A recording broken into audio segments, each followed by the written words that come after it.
मैं रतन लाल हूँ और हिंदू कॉलेज दिल्ली यूनिवर्सिटी में पढ़ाता हूँ इतिहास।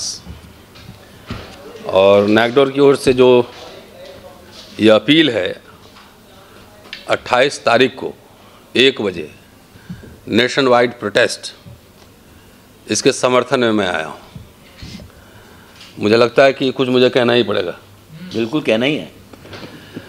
तो इसीलिए अमित शाह जी, मैं इतिहास का छात्र हूँ इसलिए इनका कुंडली और इतिहास जानता हूँ। तो जो उनका लाइन है वो लाइन सब लोगों ने कह दी, लेकिन इतिहास में तो व्याख्या होती है। और ये कह रहे हैं कि इतना नाम अगर भगवान का लेते तो स्वर्ग मिल जाता।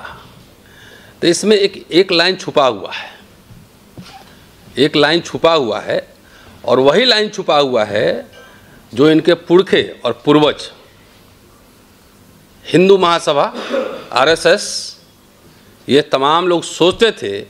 और अंबेडकर के जीते जी उनके पुतले फूके गए नेहरू के साथ।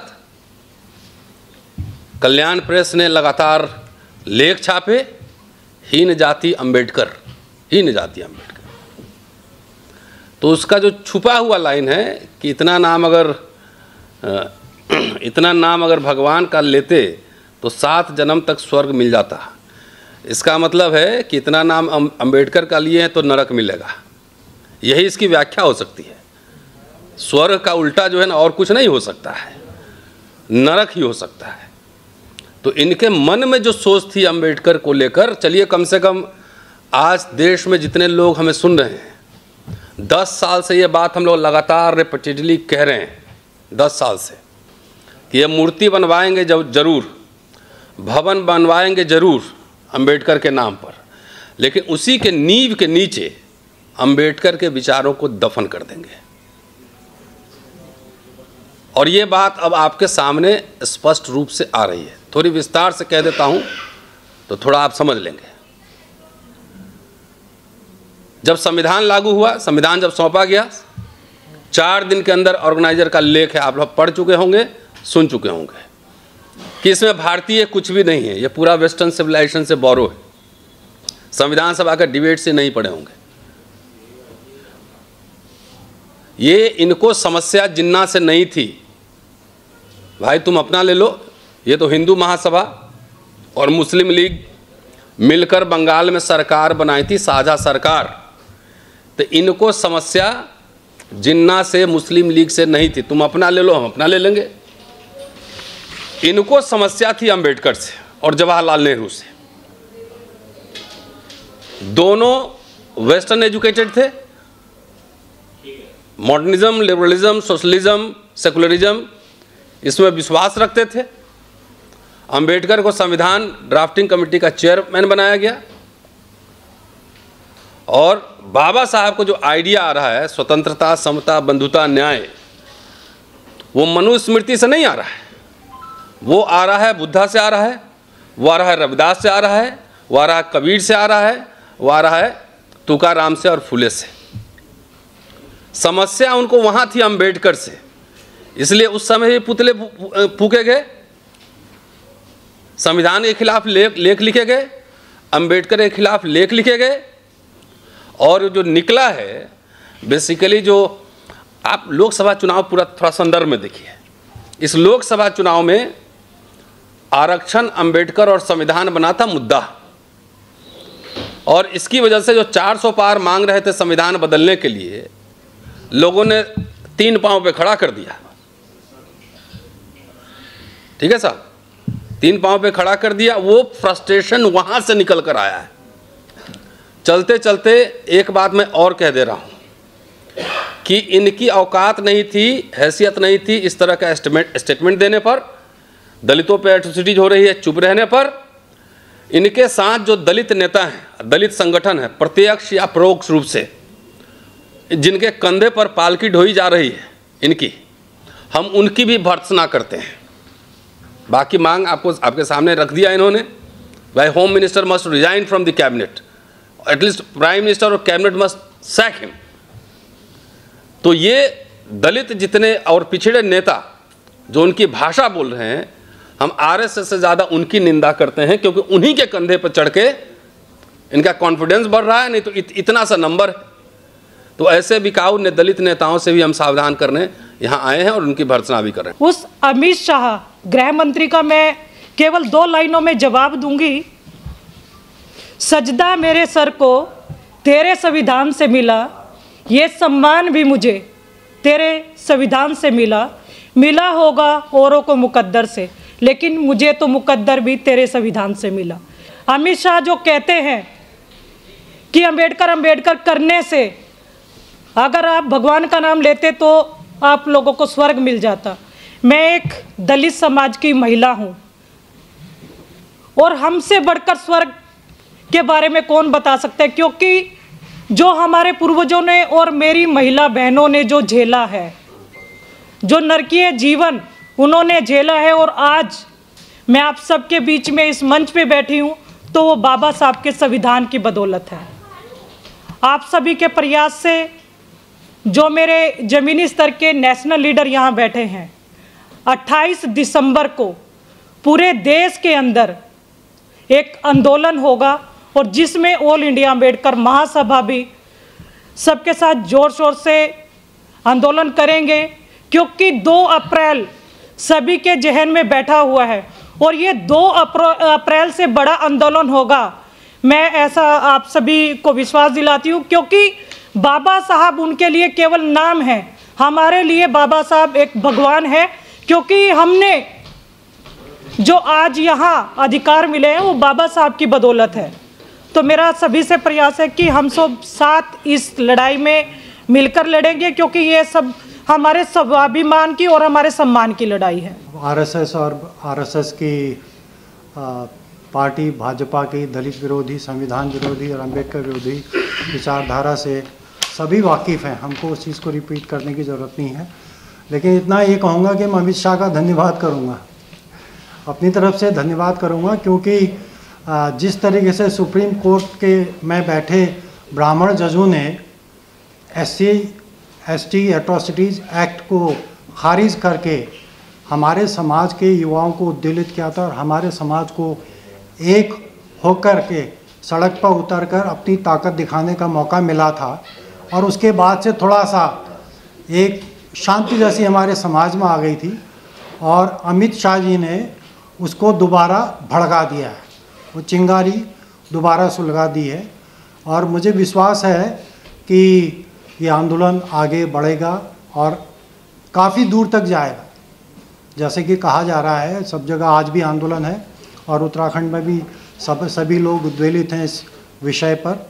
और उत्तराखंड तो क्योंकि मैं उत्तराखंड से आता हूँ और मैं उत्तराखंड में जानता हूँ किस तरीके से आरएसएस और भाजपा वहाँ सरकार चला रही है। सारे वहाँ के आदिजन जो दलित हैं, वहाँ के जो एबोरिजिन्स, उनके सारे संवैधानिक अधिकार खत्म कर दिए गए हैं।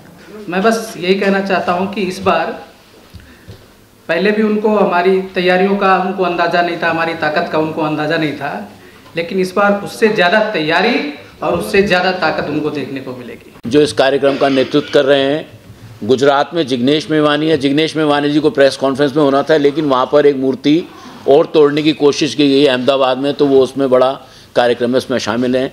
और तमिलनाडु से MP हैं थोल तिरुमावलम और रवि कुमार, वो इस काम को कर रहे हैं।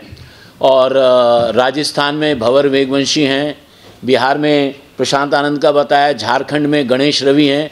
तो हर राज्य में बहुत सारे संगठन हैं जो इस काम को जो इसको अंजाम दे रहे हैं। हम एक चीज़ जो अभी रतन लाल जी ने कहा, मैं उस पर आपका ध्यान दिलाना चाहता हूं कि हम NDA के जो एलाइज हैं, ख़ास तौर से जो जीतन राम मांझी हैं, चिराग पासवान हैं और एक अपरोक्ष जो उनके एलाइज है चंद्रशेखर हैं, हम उनकी तरफ से अभी सुनने का इंतज़ार कर रहे हैं कि उन्होंने बाबा साहब संसद में वो बाबा साहब डॉक्टर अंबेडकर की वजह से पहुँचे हैं, रामदास अठावले हैं और बहुत सारे मेंबर ऑफ पार्लियामेंट जो शेड्यूल कास्ट और शेड्यूल ट्राइब में जो NDA के MP चुन कर आए हैं,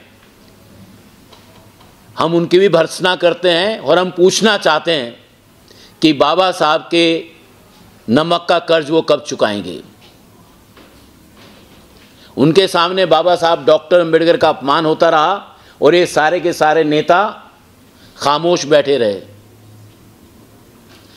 और उनको चेतावनी देना चाहते हैं कि जिंदगी भर चुनने के लिए चुनकर नहीं आए हैं वो संसद में, और हम सब लोग उनको चेतावनी देना चाहते हैं कि अगली बार वो संसद में चुनकर नहीं आएंगे। हमने आज हम सब लोगों ने ये फैसला कर लिया है कि जो भी दलित मेंबर ऑफ पार्लियामेंट, जो भी आदिवासी मेंबर ऑफ पार्लियामेंट बाबा साहब के अपमान पे खामोश रहेगा, अगली बार उसको संसद का मुंह देखने नहीं देंगे। देखिए, मैंने कहा कि ये कॉल पहले ही हो गई थी। मायावती जी का धन्यवाद करना चाहते हैं, कम से कम वो कर रही हैं, और हम चाहते हैं कि ये 87 member of parliament schedule caste से आते हैं, 47 member of parliament 47 schedule tribe से आते हैं।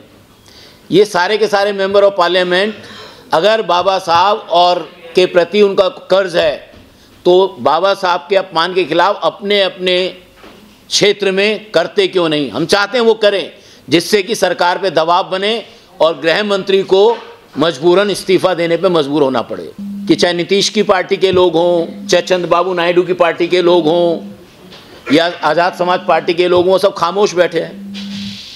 तो जो भी लोग खामोश बैठे, चाहे नीतीश के एक मिनिस्टर जो है अमित शाह के पक्ष में बयान दिए, अशोक चौधरी जी, तो हम ये कह रहे हैं कि जिस बाबा साहब के संविधान की वजह से वो आरक्षित सीट पर संसद में चुनकर गए हैं,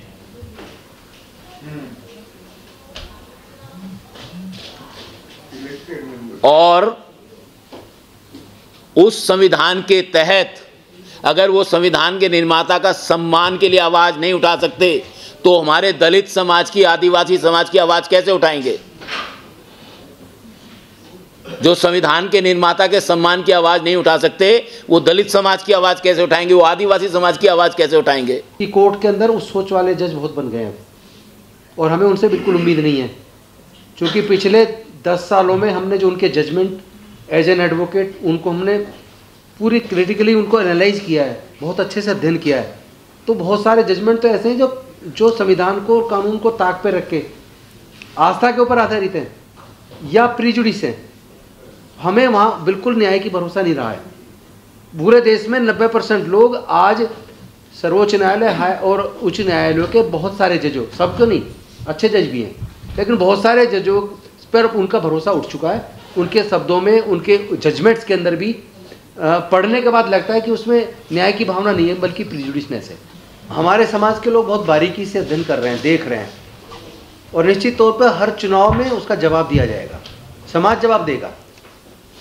क्योंकि समाज में लोग जब से पढ़ने का अधिकार मिला है तब से बारीकी से अध्ययन कर रहे हैं।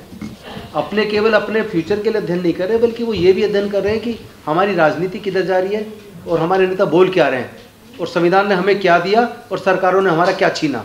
हर चीज़ पर नज़र रखी जा रही है, उसका जवाब दिया जाएगा। देश के और दिल्ली के लोग खड़े हुए, आप ये कह सकते हैं कि पार्टी के लोग खड़े नहीं हुए, पूरा देश साथ खड़ा हुआ, पूरा समाज साथ खड़ा हुआ, और वही समाज उनको भी जवाब देगा। बिल्कुल सब हमारे साथ हैं, और आप देखेंगे 28 तारीख को सब अपने अपनी जगह पर इसके साथ खड़े हैं।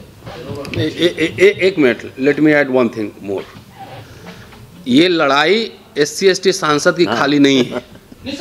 एक मिनट पहले सुन लीजिए ना, मतलब सवाल करिए तो उसका सुनिए। ये लड़ाई सिर्फ SC/ST सांसद की निजी लड़ाई नहीं है। मैंने पहले कहा कि दिस इज आइडियोलॉजिकल वॉरफेयर। ये संविधान बनाम मनुस्मृति की लड़ाई है। अभी बनारस में शायद एक लड़का मारा है ना, वो दलित नहीं था, वो ब्राह्मण था, ठीक है। तो जो देश की जनता को ये तय करना है कि वो संविधान के साथ खड़े रहेंगे या मनुस्मृति के साथ रहेंगे, ये बेसिक सवाल है। बाकी जो SC/ST सांसद हैं उनकी नैतिकता ज़्यादा है, क्योंकि संविधान और अंबेडकर की वजह से वो संसद में उनको जाने का मौका मिला। नहीं तो पता नहीं जीतन राम मांझी आज क्या कर रहे होते, या चिराग पासवान क्या कह रहे होते, और ठावेल क्या कह रहे होते। उनकी नैतिक ज़्यादा है ना, कि उसकी वजह से एक स्पेशल प्रोटेक्शन उनको मिला। तो उनसे उम्मीद ज़्यादा की जाएगी, कम से कम वो बोलें। लेकिन क्या संविधान सभा में सिर्फ दलित थे? सारे तरह तरह के लोग थे। जवाहरलाल नेहरू थे संविधान सभा में, नहीं तो मैक्सिमम लोग, मुझे लगता 99.9% लोग उस संविधान के पक्ष में थे, मनुस्मृति के पक्ष में नहीं थे। इसलिए इस देश के लीडर, इस देश की जनता की जिम्मेदारी है कि मनुस्मृति वाले मेंटालिटी के लोगों को कैसे डिफीट करें। हो सकता है मेरा भाई भी उस खेमा में हो सकता है कोई ब्राह्मण मेरे खेमा में हो, ये भी हो सकता है। मैं कोई विधायक का चुनाव अपने जीवन में नहीं लड़ूंगा।